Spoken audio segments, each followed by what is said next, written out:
APCC chief YS షర్మిలారెడ్డిని Mangalagiri పిఎస్కు తరలించిన పోలీసులు. వైఎస్ఆర్ ఆత్మ క్షోభిస్తుంది. ఈ ఘటనపై అమ్మ కూడా బాధపడుతుంది. వైఎస్ఆర్ బిడ్డ పోరాటం చేసింది నిరుద్యోగుల కోసమే. సచివాలయంలో వినతి పత్రం ఇవ్వటానికి కూడా స్వేచ్ఛ లేదా? జర్నలిస్టులకు స్వేచ్ఛ లేదు. సచివాలయంలో కనీసం ఒక్కరూ లేరట. సీఎం రాడు, మంత్రులు లేరు, అధికారులు రారు. వీళ్లకు పాలన చేతగాదు అనడానికి ఇదే నిదర్శనం అని APCC chief YS Sharmila Reddy fire అయ్యారు.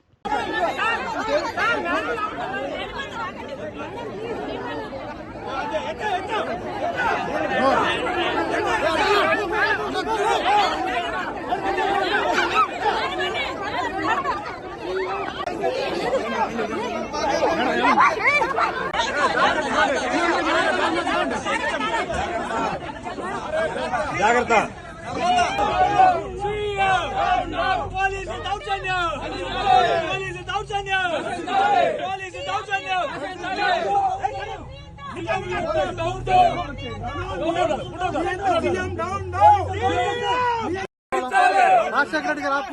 రాజశేఖర రెడ్డి గారి ఆత్మ ఎలా తీసుకుంటారు? చెప్పండి. నిజంగా ఈ బాధ చెప్పండి మేడం. మీరు ఎలా ఫీల్ అవుతున్నారు? అమ్మ ఎలా ఫీల్ అవుతుంది? నాన్న ఎలా ఫీల్ అవుతాడు ఈ సంఘటన చూసి? ఆయన ఆత్మ శోభిస్తూనే ఉంటది. అమ్మ కూడా బాధపడతారు. ఈరోజు రాజశేఖర రెడ్డి బిడ్డ పోరాటం చేస్తుందంటే ఎందుకోసం చేస్తుంది? ఆంధ్ర రాష్ట్రంలో బిడ్డలకు ఉద్యోగాలు రావట్లేదని పోరాటం చేస్తే కనీసం సెక్రటేరియట్ లో రిప్రజెంటేషన్ ఇవ్వడానికి కూడా ఈరోజు హక్కు లేదు. మాట్లాడడానికి స్వేచ్ఛ లేదు. జర్నలిస్ట్ రాయాలన్నా కొట్లాడాలన్నా స్వేచ్ఛ లేదు. ఈరోజు కనీసం సెక్రటేరియట్ లో రిప్రజెంటేషన్ తీసుకోవడానికి ముఖ్యమంత్రి లేడు, హోంమంత్రులు లేరు, డిప్యూటీ చీఫ్ మినిస్టర్లు లేరు, మంత్రులు లేరు, కనీసం సీఎస్ కూడా లేరంటారు. ఇక వీళ్ళకి ఏం చేతనైంది? పరిపాలన చేతనైందా? వీళ్ళ స్పెషల్ స్టేటస్ తేవడం చేతనైందా? పోలవరం ప్రాజెక్టు పూర్తి చేయడం చేతనైందా? విశాఖ స్టీల్ ప్రైవేటైజ్ అయిపోతుంటే దాన్ని ఆపడం చేతనైతుందా?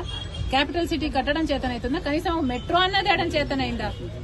రైతులు ఆత్మహత్యలు చేసుకుంటున్నారు, అప్పుల పాలైపోతున్నారు, కనీసం పంట బీమా ఇవ్వడం కూడా చేత కాలేదు. బిడ్డలు ఆత్మహత్యలు చేసుకుంటున్నారు, ఉద్యోగాలు లేవు, నోటిఫికేషన్లు ఇవ్వడం కూడా చేత కాలేదు. రాజశేఖర రెడ్డి గారు వదిలి వెళ్లేసిన ప్రాజెక్టులు పూర్తి చేయడం కూడా చేత కాలేదు. మరి ఇదేనా రాజశేఖర రెడ్డి గారి వారసత్వం అంటే?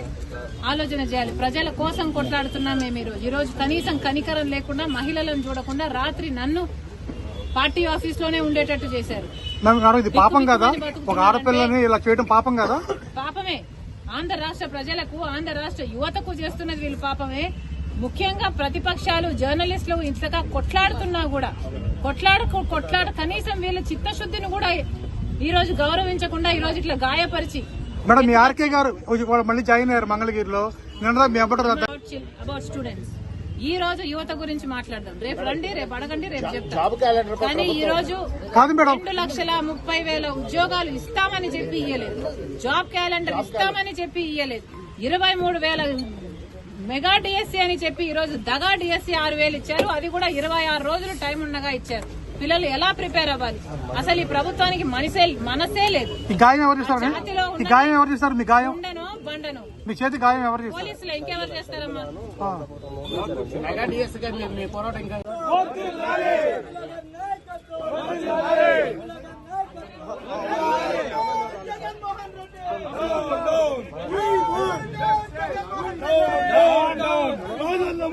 Down.